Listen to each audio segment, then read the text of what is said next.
Salve, salve nação! Vamos acompanhar aqui agora a entrevista coletiva de Felipe Luiz após o empate contra o Atlético Mineiro, Flamengo 1, Atlético também 1.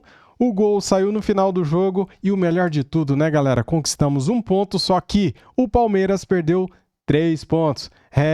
Eles perderam o jogo, saíram ganhando e deixaram o Grêmio virar. 3 para o Grêmio, 2 para o Palmeiras e agora a diferença são de 5 pontos, restando 2 rodadas para terminar o Brasileirão. Flamengo muito perto do título brasileiro, galera. As imagens são da Flamengo TV, inscreva-se lá, link na descrição. Vamos lá pro vídeo. Deixa o like, né, para ajudar a gente. Da posse de bola, o time teve mais grandes chances criadas do que o Atlético Mineiro. E eu queria trazer para esse início coletivo, além da análise natural do jogo, também a entrega que a gente viu dos jogadores ali no final. É um tema que recorrentemente se debate no Flamengo. Às vezes o resultado não vem, aí se critica. Mas hoje, mesmo quando estava 1-0 para o Atlético Mineiro, era impressionante como o time do Flamengo estava dedicado. O time pegou a bola ali no empate, já tentou fazer um gol, não havia tempo. Mas queria que você analisasse o jogo e falasse sobre essa entrega, na minha visão, impressionante para um time que está há 3, 4 dias do jogo mais importante da temporada. Obrigado. Boa noite. Bom, é isso. Você resumiu bem. O time fez um bom jogo. Verdade que não é fácil pressionar o Atlético Mineiro. Conheço bem o Sampaoli. Trabalhamos juntos no Flamengo. Sei como ele trabalha a parte ofensiva, como a equipe dele cria. E é muito difícil tirar a bola do Atlético. É verdade que eles vêm de jogar uma prorrogação, mas meus jogadores estão com muita confiança, estão num grande momento e queríamos, de qualquer maneira, tentar vencer esse jogo que era muito importante para a gente. Com um erro nosso, eles fizeram um gol e a partir daí tudo ficou muito mais difícil, né? Fizemos chances e a bola, daqueles dias que a bola não quer entrar, então eu como treinador, eu acredito que o time encontrou os espaços, encontrou as vantagens, conseguiu gerar perigo. Os jogadores tentaram em todo momento furar essa defesa em bloco baixo do Atlético Mineiro, que tem, na verdade, jogadores qualificados, tem grandes zagueiros e grandes jogadores, e no final a trave impediu, né? Então empatamos o jogo no final, não foi suficiente para vencer, mas bom, pelo menos vi essa entrega, esse esforço dos meus jogadores e uma boa atuação. E pelo menos, né, galera, o Flamengo conquistou um ponto muito importante, né, cara? E o Palmeiras perdeu, né, como a gente já sabe, né? Felipe, aqui, boa noite. Queria saber se vocês estavam acompanhando o jogo lá no Sul, o placar, se isso chegava para vocês ali no banco, se era passado para os jogadores e também o momento da noite que o Palmeiras saiu atrás, depois teve a virada do Grêmio, como estava o emocional do time nessa noite? Não sabia, como eu falei antes do jogo, não nos importamos com o que acontece do outro lado, nós só dependemos da gente. Os torcedores gritaram em algum momento, todo mundo imagina que pode ter sido o gol do Grêmio, mas nós só dependemos de nós mesmos e não dependemos dos outros. Então, esse era o foco e o que eu tentei passar para os jogadores, que eles estivessem em todo momento com a cabeça dentro do campo. Felipe, aqui Luiz Assado GE. Você sempre falou muito de um dia após o outro, né? E agora finalmente vai poder pensar na final da Libertadores, projetar essa partida. Queria saber o que você tirou de lição, principalmente de hoje, mas também nos últimos jogos, né? Porque foi uma derrota para o Fluminense, depois uma partida boa contra o Bragantino, agora você elogiou o time também. E uma segunda pergunta, qual é o peso de recuperar um jogador como o Bruno Henrique nessa reta final de temporada, né? Ele vem sendo muito decisivo e hoje foi de novo. Obrigada. O time vem fazendo um campeonato de uma forma impecável, na minha opinião. Claro que existem jogos ruins dentro de uma maratona de jogos, onde não temos descanso, mas aí eu tenho um elenco muito qualificado, um elenco muito forte, onde me permite fazer trocas e lutar por essas competições, né? Brigar por essas competições. O Bruno, eu sempre acreditei nele, ele sempre acreditou nele. Muitas vezes as fases do jogador, elas geram dúvidas ao torcedor, à imprensa, mas eu nunca deixei de acreditar. É um jogador determinante, é um histórico desse clube, está num grande momento físico e mental e chega talvez no seu melhor momento para a grande final. Felipe, Carlos Alberto Vieira, do Jogada 10. Eu queria que você fizesse a análise da atuação do Emerson Royal, que, para a opinião da torcida, estava destoando do restante do time.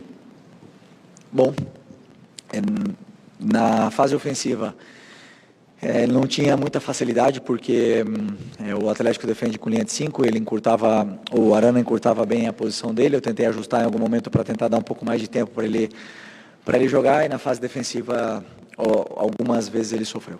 Isso nós temos que melhorar, ele tem que evoluir. Na fase defensiva, que para mim é o número 1 para um lateral, é ele defender bem. E ele tem que evoluir nesse aspecto, e para isso esse é o meu trabalho, fazer ele crescer dentro do que é essa individualidade dele. Felipe aqui, boa noite. Havia muita especulação sobre qual time e quais jogadores você colocaria em campo hoje. E a gente vê num determinado momento do jogo você colocar jogadores, por exemplo, como Jorginho e Arrascaeta, jogadores principais ali na coluna dorsal da sua equipe. Você conversou com esses jogadores e eles meio que pediram para entrar nesse jogo, falaram, pode contar comigo, mesmo no risco de um gramado sintético, mesmo no risco de uma partida que é muito pegada sempre contra o Atlético Mineiro, eles se anteciparam a você e se colocaram à disposição para essa partida, ou foi você mesmo que decidiu e eles foram entrar? Obrigado. Todos os jogadores, durante a semana, eu converso com eles pessoalmente, depois temos toda a equipe que analisa como eles estão no nível de recuperação. Todos eles se colocaram à disposição para começar o jogo de hoje, e todos eles estavam focados no que era a partida de hoje, para tentar vencer, e sabemos da importância que era tentar vencer esse jogo. Mas eu sabia também que tem alguns jogadores que recuperam mal. O Jorginho vem de uma lesão, de ficar quase um mês fora, jogou o primeiro jogo de titular no jogo anterior, não era recomendado e existia um alto risco se ele começasse o jogo. Varela, Alexandro e Arrasca, Bruno, todos eles com a mesma recomendação de não começarem e sim entrar. Poderiam entrar, até mesmo porque se eles não tivessem jogado hoje, teriam treinado uma carga muito parecida com o que foi o jogo de hoje. Cristiane Mussi, da Flamengo TV. Como ele fez a minha pergunta, eu vou mudar aqui. Gostaria que você explicasse um pouquinho desses 3 últimos jogos, se a gente pegar um espelho, o Fla-Flu, o jogo contra o Bragantino, que a gente acredita que foi um dos melhores jogos da temporada, e o jogo de hoje. O que você entende que o Flamengo precisa melhorar ou realmente ajeitar para essa partida na Libertadores? E se você me permite, já que chegou essa próxima partida, qual é o seu sentimento de estar nesse cargo hoje, indo de novo para uma Libertadores, mas como técnico do Flamengo? Obrigada. Bom, todo jogo deixa um caminho, uma guia para a gente poder entender o que precisamos melhorar como equipe, tanto individualmente como em vários setores do que é a equipe. E todas elas deixaram alguns detalhes, né? E é verdade que jogamos com uma equipe contra o Fluminense hoje, contra o Sport também bem mexida, bem alternativa. E isso, claro, não é simples os jogadores que não jogam juntos, por mais que sejam muito bons, fazerem o mesmo nível, corresponder ao mesmo nível dos que vêm jogando com mais sequência. Então, entendemos o que aconteceu dentro do Fla-Flu, entendemos isso e recuperamos o nível já contra o Bragantino, e hoje, mesmo com uma equipe alternativa, a equipe conseguiu entender bem a forma de atacar e esperar os momentos certos, e em nenhum momento eu vi a equipe ansiosa do mesmo jeito que eu vi contra o Fluminense. Felipe, boa noite. Davi Azevedo do canal Paparazzo Rubro.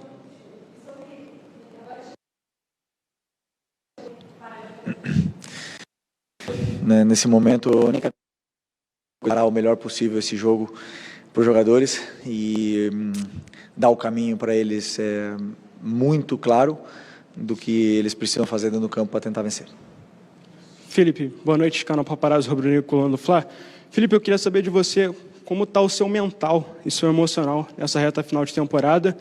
E se você já parou para refletir, né, como a amiga perguntou, que você pode repetir o mesmo feito que você fez como jogador 6 anos atrás, como Libertadores e Campeonato Brasileiro, só que agora como treinador, nesse momento de ápice, assim, como treinador, né, em um ano, algo que é histórico. E boa sorte em Lima. o pode não é o fez, né? Então ainda falta muito. E a única coisa que eu penso, você perguntou como é que eu estou mentalmente, estou mais feliz que nunca fazendo o que eu amo.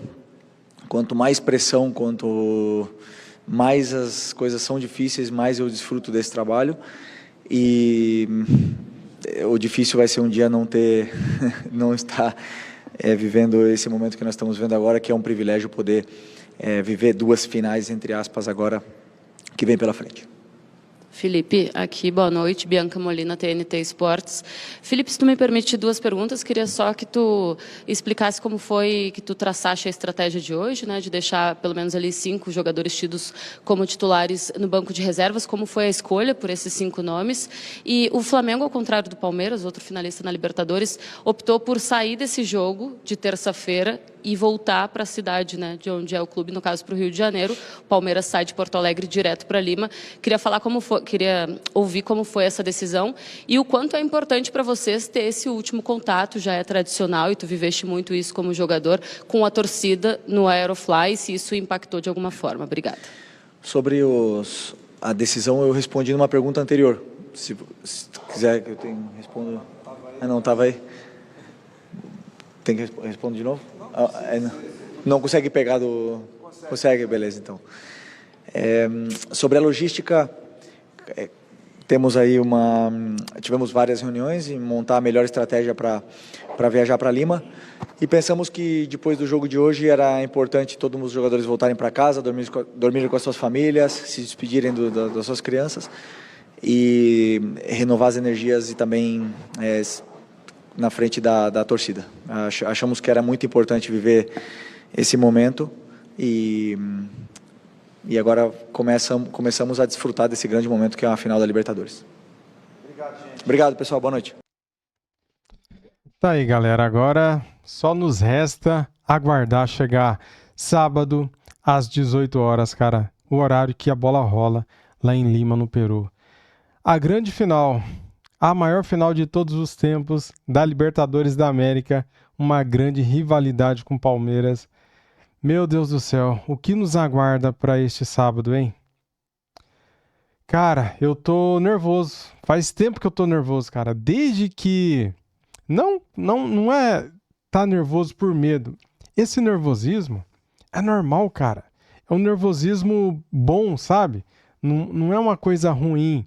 É um friozinho na barriga. É uma ansiedade, galera.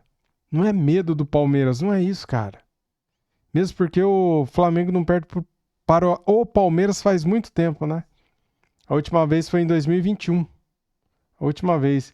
E agora chegou a hora da revanche, da vingança, chegou a hora do vamos ver, a hora do acerto de contas. E o Flamengo tá bem preparado, viu, galera? Felipe Luiz, ele poupou quem tinha que poupar, Arrascaeta, ele poupou o Jorginho, o Bruno Henrique, poupou o Varela, o Alexandro, o Saul, o Cebolinha. Então esses caras podem entrar contra o Palmeiras no sábado, né? O Palmeiras poupou todo mundo no primeiro tempo, tá? No segundo tempo entrou Alan, Andreas Pereira e mais 3 jogadores lá que estavam no banco. Então, assim, o Palmeiras fez ali uma modificaçãozinha, né, no segundo tempo. Teve jogador expulso do Palmeiras. Então, esse resultado foi muito bom, cara. Esse 1 ponto conquistado hoje, sabe aquele empate que tem gosto de vitória? É esse. Quando você está ganhando o jogo e deixa o adversário empatar no final, é um empate com gosto de derrota. Mas quando você está perdendo e empata nos acréscimos, é um ponto muito valioso e precioso, né? O Flamengo pode empatar. Empatar não, o Flamengo vai ganhar do Ceará no dia 3 de dezembro, quarta-feira, no Maracanã pelo Brasileirão. Vai ganhar. Seremos campeões no Maracanã com a presença da torcida que com certeza vai lotar o Maracanã. E com certeza, galera, se Deus quiser, Flamengo volta de Lima campeão da Libertadores, tetracampeão da Libertadores, e a torcida vai comemorar no Maracanã. Teremos a Aeroflá na volta também, será? Tomara, né? Tomara que tenhamos. Valeu, nação. Deixa o like para ajudar, se inscreva no canal e ative o sininho. Saudações rubro-negras. Fui.